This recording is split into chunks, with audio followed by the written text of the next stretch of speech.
4월 14일 목요일 최후 승리를 얻기까지 사순절 가정예배에 함께 하시는 여러분을 주님의 이름으로 환영합니다. 먼저 옆 사람과 평화의 인사를 나누겠습니다. 늘 깨어 기도합시다. 늘 깨어 기도합시다. 늘 깨어 기도합시다. 우리 한 번 더 인사할까요? 순종의 삶을 살아갑시다. 순종의 삶을 살아갑시다. 순종의 삶을 살아갑시다. 다 함께 찬송가 455장 1절과 4절 찬송하시겠습니다.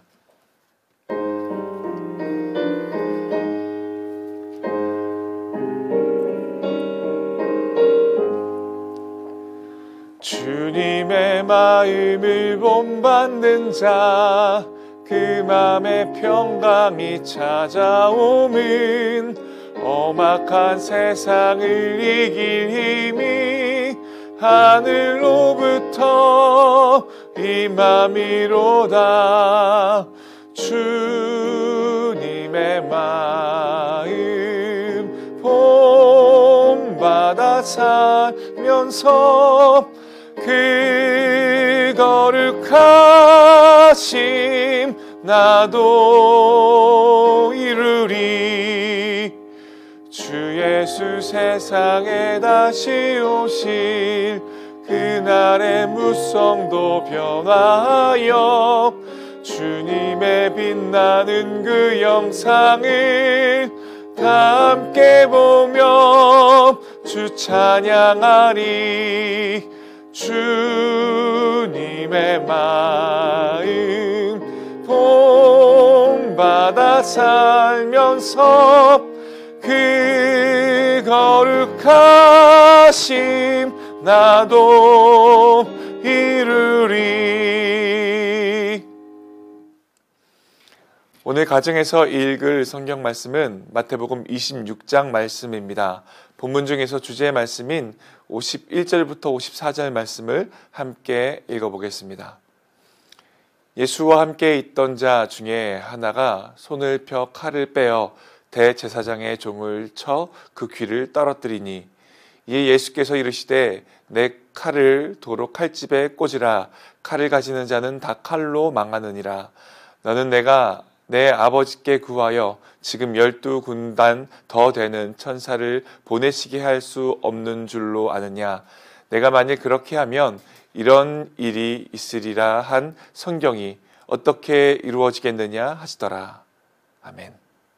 모든 사람은요, 삶의 목표가 있습니다. 그리고 그 목표를 이루기 위해서 열심히 살아가죠. 여러분에게는 어떠한 목표가 있으신가요? 그리고 그 목표를 이루기 위해서 어떠한 노력들을 하며 살아가고 계신가요? 오늘 함께 읽은 본문은 예수님께서 겟세마네 동산에서 잡히시는 장면입니다. 잡히시기 전 예수님께서는 제자들과 함께 겟세마네 동산에서 기도를 하셨습니다. 아버지여, 만일 할만하시거든 이 잔을 제게서 지나가게 하옵소서. 그러나 나의 원대로 마옵시고 아버지의 원대로 하옵소서 라고 기도하셨죠. 땀방울이 핏방울이 되기까지 정말 간절히 기도하셨습니다. 그 후에 바로 일어난 일이 바로 예수님께서 잡히시는 일이었습니다. 예수님의 이 간절한 기도, 예수님의 이 간절한 바람은 이 잔이, 너무나도 고통스러운 이 잔이 그냥 지나가는 것이었습니다. 하지만 예수님의 그 바람은 이루어지지 않았습니다. 그러나 나의 원대로 마옵시고 아버지의 원대로 하옵소서라고 기도했던 아버지의 뜻, 바로 하나님의 뜻이 이루어집니다. 아니요, 예수님께서 그렇게 기도하셨으면, 땀방울이 핏방울이 되도록 간절히 기도하셨으면 예수님을 팔고자 하는 가룟 유다의 마음이 바뀌든지, 혹은 예수님이 갑자기 뿅 하고 사라지셔서 예수님을 잡고자 올라온 무리들이 당황하는 장면이 그렇게 연출되든지, 그것도 아니라면 최소한 그 십자가의 그 고난의 길보다 조금 더 쉽고 편안한 길이 열리든지 그렇게 해야 되는 것 아닌가요? 그런데 그렇지 않았다는 것입니다. 우리가 열심히 뜨겁게 간절히 기도해도 우리가 생각하는 기적은 일어나지 않을 수 있다는 것입니다. 우리의 뜻대로 되지 않을 수도 있다는 것이죠.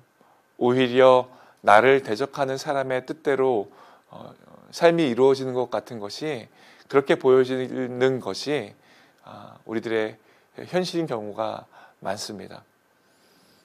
예수님께서 겟세마네에서 간절히 기도했음에도 불구하고 가룟 유다는 큰 무리를 이끌고 와서 예수님을 팔아버립니다. 치밀하게 세운 그 군호대로 가룟 유다가 예수님의 그 손에 입맞추자 일제히 예수님을 포박합니다.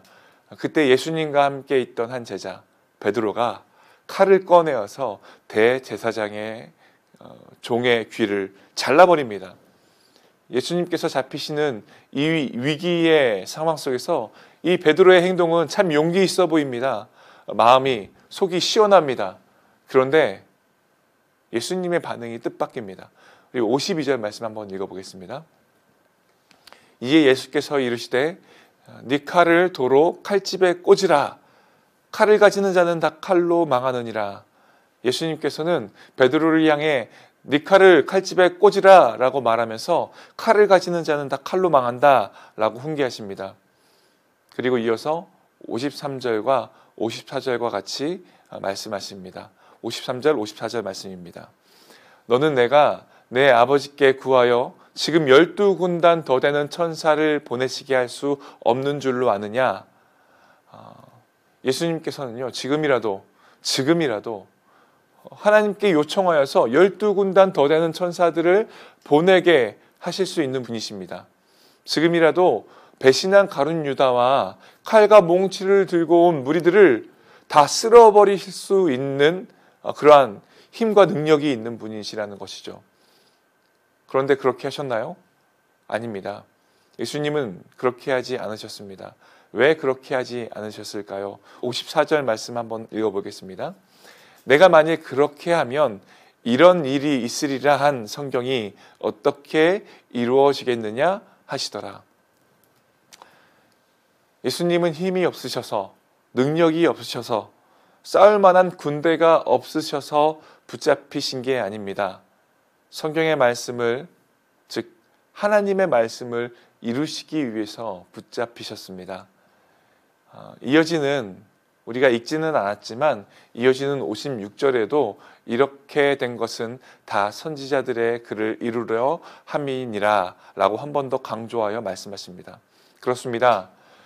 예수님은 성경에 기록된 말씀, 즉 하나님의 말씀을 이루시기 위해서 배신을 당하시고 붙잡히시고 채찍에 맞으시며 십자가에 달리신 것입니다. 예수님의 삶은 철저히 하나님의 말씀을 성취하기 위한 그러한 삶이었습니다. 우리는 고난주간을 보내고 있습니다. 우리는 이 고난주간을 보내면서 반드시 우리 자신에게 물어봐야 합니다. 예수님이 얼마나 아프셨을까? 예수님이 얼마나 힘드셨을까? 생각하며 그 고난을 묵상하는 정도에서 끝나는 것이 아니라 예수님께서 하나님의 말씀을 이루기 위해서 사랑하는 제자에게 배신당하고 붙잡히시고 채찍에 맞으시고 온갖 멸시와 조롱을 받으시며 십자가에 달려 고통 가운데 운명하셨는데 나는 무엇을 이루기 위해 살아가고 있는가? 나는 무엇을 이루기 위해서 살아가고 있는가? 스스로에게 질문해 보아야 한다는 것입니다.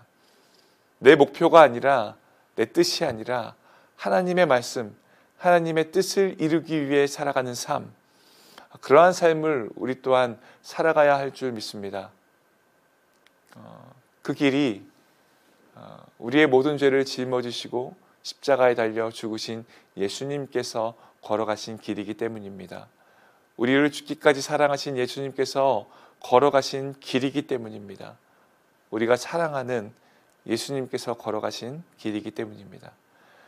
우리가 한평생 살아가며 큰 성공을 이루고 많은 이들에게 존경을 받는 그러한 위치에 올라갔다 할지라도 하나님의 뜻대로 산 것이 하나도 없다면, 하나님의 말씀을 성취한 것이 하나도 없다면 그 인생이 하나님 앞에서 어떠한 의미가 있을까요? 하지만 한평생 그 삶이 힘겨웠습니다. 죽을 위기도 많았습니다. 많은 이들에게는 존경받지 못했고 오히려 조롱과 무시를 받을 때가 더 많았습니다. 그러나 끝까지 하나님의 말씀을 이루기 위해서, 하나님의 뜻에 순종하는 삶을 살기 위해서 발버둥 치는 삶이었다면 그 인생은 하나님 앞에서 가장 값진 인생일 것입니다. 사랑하는 성도 여러분, 저와 여러분의 삶이 이러한 값진 인생이 되길 소망합니다. 기록된 말씀을 이루기 위해서 하나님께 순종함으로 십자가의 길을 걸어가신 예수님처럼 우리도 그렇게 살아갈 수 있기를 소망합니다. 시험에 들지 않도록 깨어 기도하며 말씀에 순종하기 위해서 부단히 노력하는 삶, 그리하여서 예수님처럼 하나님의 뜻을 이 땅 가운데 이루어가는 복되고 권세 있는 삶이 저와 여러분의 삶이 되기를 간절히 소망합니다. 함께 기도하겠습니다. 이 시간 두 가지 기도 제목으로 함께 기도하겠습니다. 첫째, 늘 깨어 기도하고 말씀에 순종함으로 나의 뜻이 아닌 하나님의 뜻을 이루어가는 복된 삶을 살 수 있도록. 둘째, 질병으로 고통 가운데 있는 동안의 모든 환우들 가운데 치유와 회복의 은혜가 있도록. 이 두 가지 기도 제목으로 함께 기도하겠습니다.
주기도문으로 예배를 마치겠습니다. 하늘에 계신 우리 아버지, 아버지의 이름을 거룩하게 하시며 아버지의 나라가 오게 하시며 아버지의 뜻이 하늘에서와 같이 땅에서도 이루어지게 하소서. 오늘 우리에게 일용할 양식을 주시고 우리가 우리에게 잘못한 사람을 용서하여 준 것 같이 우리 죄를 용서하여 주시고 우리를 시험에 빠지지 않게 하시고 악에서 구하소서. 나라와 권능과 영광이 영원히 아버지의 것입니다. 아멘.